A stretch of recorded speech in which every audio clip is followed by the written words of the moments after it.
जब परेशानी, तंगदस्ती, दुश्वारी, मजबूरी आती है, तभी तो पनप सकता ईमान है।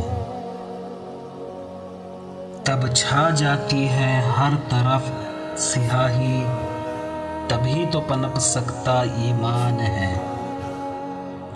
जब सीने में बैठ जाए कुछ खोने का डर, तभी तो पनप सकता ईमान है।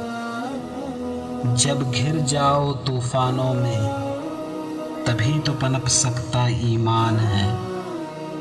जब निकल जाए पैरों तले ज़मीन, तभी तो पनप सकता ईमान है। जब नहीं नज़र आए कोई रास्ता, तभी तो पनप सकता ईमान है।